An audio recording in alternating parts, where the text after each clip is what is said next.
Allez, on vous parle de cet obscurantisme qui refait surface en ces temps pandémiques, selon Jean-Marc Vittori des Échos. Bonjour Jean-Marc. Bonjour David, bonjour tout le monde. Content de vous retrouver. L'obscurantisme, ça a toujours existé au fil des siècles. En quoi est-ce qu'il serait différent aujourd'hui en temps de Covid? Parce que l'obscurantisme, on en a depuis que le monde est monde, non? Pas depuis que le monde est monde. Le terme est apparu au début du 19e siècle, donc c'était en opposition au siècle des Lumières. Non, mais de tout temps, on a toujours eu...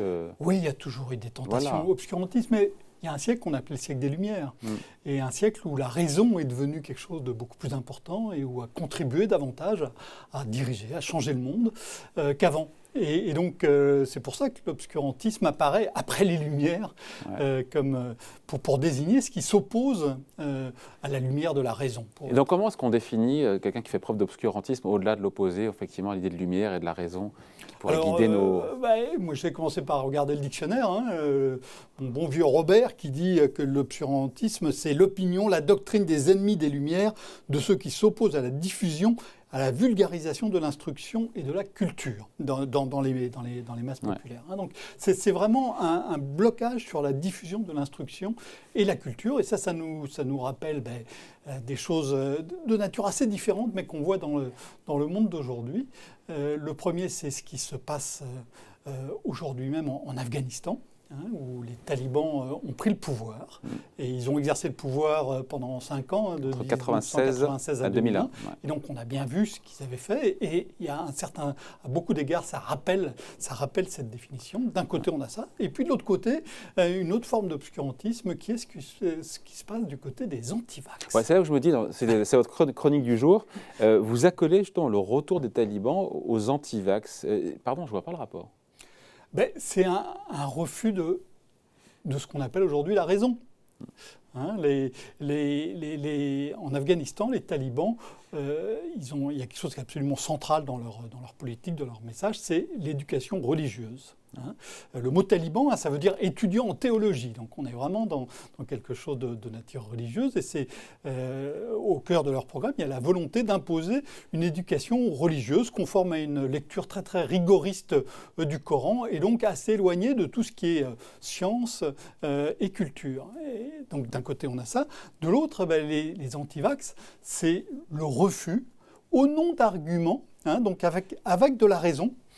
Et donc pas une raison qui n'est pas une raison religieuse, contrairement à ce qui se passe en Afghanistan, mais au nom d'une certaine raison, au nom de raisonnements qu'on peut contester. Les antivax refusent la raison du vaccin, alors qu'il y a toute une série de faits objectifs et difficilement contestables qui montrent que le vaccin est efficace. Jean-Marc, pourquoi traiter celles et ceux qui refusent de se faire vacciner d'obscurantistes? Partons, mais certains sont juste des personnes qui sont sceptiques, dubitatives quant aux effets de long terme d'une technologie qu'on n'a jamais expérimentée à grande échelle, qu'on appelle l'ARN messager. Alors, l'obscurantisme peut être partout, il peut être chez les antivax, il peut être aussi parfois chez les provax, quand ils refusent tout débat, quand ils refusent toutes les discussions de fond. Oui, bien sûr, il peut y avoir un scepticisme, il peut y avoir d'excellentes raisons de s'interroger. Mais on vaccine depuis maintenant 2 siècles. Le début de la vaccination, c'est au début du 19e siècle. C'est avant Pasteur, ça a commencé sur la variole avant la rage. Donc ça fait 2 siècles qu'on vaccine. On sait qu'on n'a pas d'effet de long terme. Alors on a un type de vaccination différente avec l'ARN messager. Mais le mécanisme fondamental de la vaccination, qui est celui sur lequel s'appuie l'ARN messager comme les vaccins précédents, le mécanisme fondamental, encore une fois, depuis 2 siècles, il n'y a jamais eu d'effet secondaire à long terme. Il y en a eu à court terme et les vaccins qui sont injectés depuis maintenant 9 mois bientôt, ces vaccins sont suivis de très très près, plus près que n'ont jamais été suivis des injections de produits médicaux de quelque nature que ce soit. Et donc, on les suit. Donc, les effets à court terme, ils sont correctement, je pense, identifiés.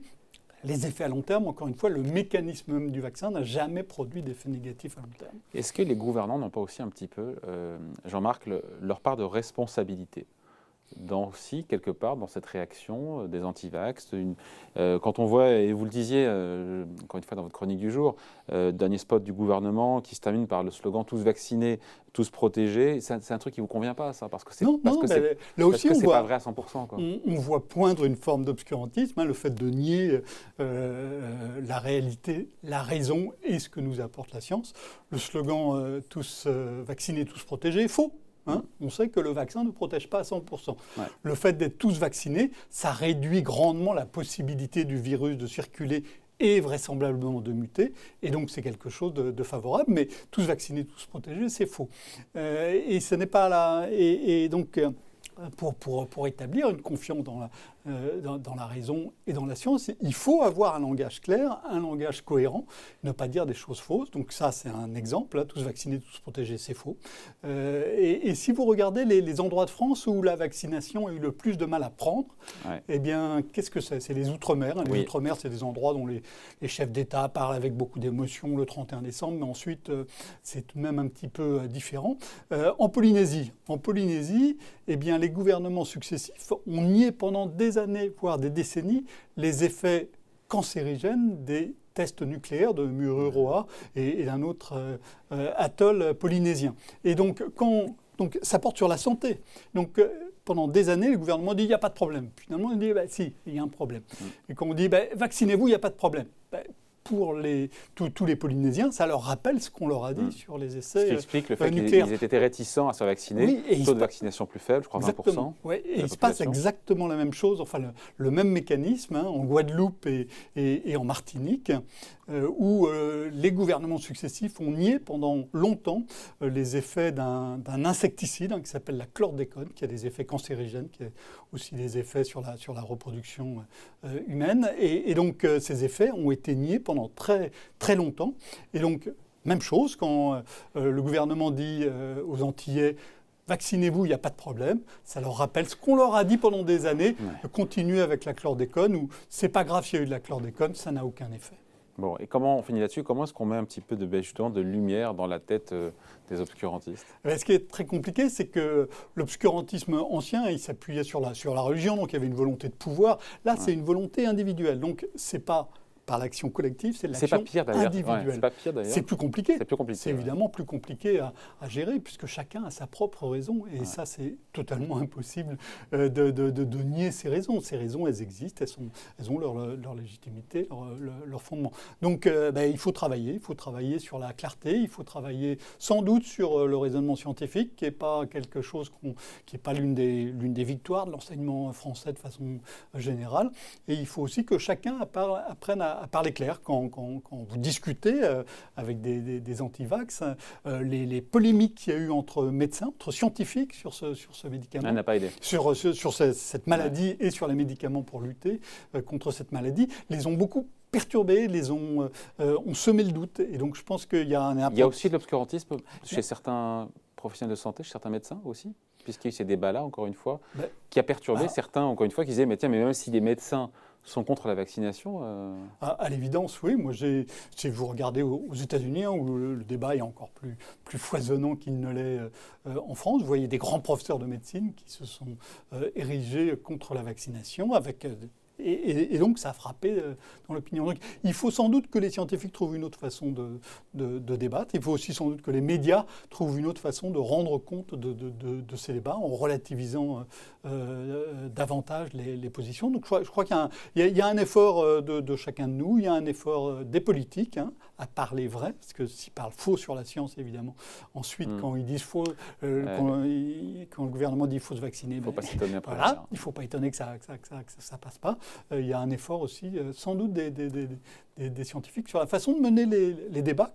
Et le débat est absolument intrinsèque à la science. Vous ne pouvez pas avoir de progrès scientifique si vous n'avez pas de débat, de discussion. Mais il faut sans doute trouver d'autres moyens de le faire et d'autres moyens de le raconter.